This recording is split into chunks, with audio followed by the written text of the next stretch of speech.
Hey guys, what's up? It's Theme Vision back with another video today. We will be discussing the history behind the icon It's a Small World attraction at Disneyland, Walt Disney World, Tokyo Disney, Disneyland Paris, Hong Kong Disneyland, with the exception of Shanghai Disneyland. Pavilions were proposed and financed quite quickly. General Electric sponsored Progress Land, which housed the Carousel of Progress, a kind of futuristic, rotating stage show populated by audio-animatronic figures, set to an equally snappy theme tune composed by the Sherman Brothers, and filled with Walt's patent brand of gentle futurism. You can still see it today at Walt Disney World. Ford sponsored the Magic Skyway, whose technology allowed guests to ride the genuine Ford automobiles through animated dioramas and show scenes, creating the technology which could have led to the Omniverse system, utilized in everything from the Haunted Mansion to the Little Mermaid-themed attraction on both coasts. The state of Illinois was responsible for great moments with Mr. Lincoln, a show whose centerpiece was Next Generation, lifelike version of the former president. Again, you can still see this at Disneyland, and Kodak got a pavilion that featured Circle Vision 360, a panoramic photographic display that Walt had been tinkering with at earlier World's Fairs and expos around the world.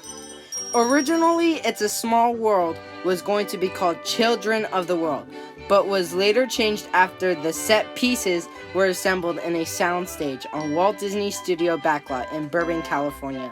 They were experimented with using countries' national anthems at all once instead of one song. This resulted in a complete cacophony, and to solve this problem, Walt Disney contracted the Sherman Brothers, who at the time had just finished working on the music for Mary Poppins, and due to their success on that film, Walt Disney believed that they could write a catchy tune for the new ride, and the rest is history. After testing the new song, which Walt ended up loving, they pushed him through the soundstage on a boat with wheels on the bottom, while at the same time filming promotional footage at the attraction. Walt had to assign artists to the project, and quick. Mary Blair was the head art designer for the attraction, and Claude Coates, a background painter who eventually became part of WED, designed the route. Mark Davis, another animator turned Imagineer, known for his playful sense of humor and commitment to character, designed the attraction and served as an art director. Alice Davis, his wife, made the costumes for the dozens of tiny, nearly identical dolls. Crump devised an abstract 120-foot mobile structure called the Tower of Four Winds, which would stand outside the pavilion and blow gracefully in the breeze, representing, in Walt's words, quote, the boundless energy of youth. Crump also handcrafted several of the toy figurines for the attraction, using arts and craft materials by sculpting the toy out of styrofoam first, then covering the styrofoam figure with paper mache, and finally painting the figure, adding sequins and pipe cleaners for the accessories. This is something that anyone can make at home as a DIY project, and it just goes to show how crafty the Imagineers can get when it comes to creating new attractions. It's a Small World opened to the public at the time 1964 World Fair on April 22nd. It was the only attraction to require a fee of 60 cents for children and 95 cents for an adult. 10 million tickets were sold, with the proceeds being donated to UNICEF. Due to the massive success of It's a Small World, it was eventually moved to Disneyland in 1966 after the fair ended and opened on May 28, 1966. This would be the last attraction that Walt would get to see debut to the public before his death in December. The attraction would also have a new clock tower designed by Mary Blair and Rolly Crump, and it is the same clock tower that now resides in every version of It's a Small World. Since 1997, Disneyland has featured It's a Small World holiday during the end of the year Christmas and holiday season. The attraction is closed in late October to receive temporary holiday decorations inside and outside, and reopens in early November before the start of the busy holiday tourist season. Almost 1 million lights are included during the holidays. The overlay has proved very popular and has led to the installation of FastPass machines.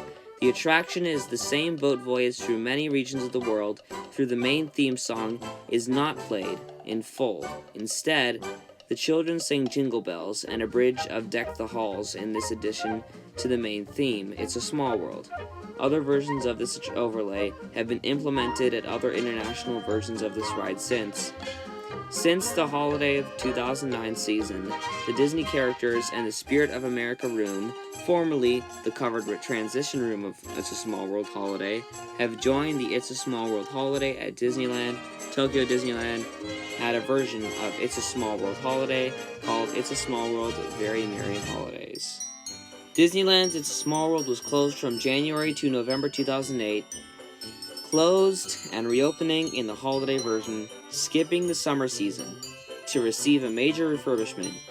The building structure was improved, permanent attachments created for the It's a Small World holiday overlay, the water flume was replaced, and its propulsion upgraded to electric water jet turbines, and the attraction's aging fiberglass boats redesigned in durable plastic. The refurbishment added 29 new Disney characters, each in their native land in a similar manner to the Hong Kong Disneyland version, which had opened the previous year in 2008. It's a Small World is today one of the most, if not the most, famous Disney attraction of all time and continues to delight the guests from all around the world on the happiest cruise that ever sailed. Thanks for watching this episode of Theme Vision. Make sure to subscribe and like, and don't forget for our future content. I want to give a shout out to all you guys for all the subscribers. Thank you very much. See you on the next episode.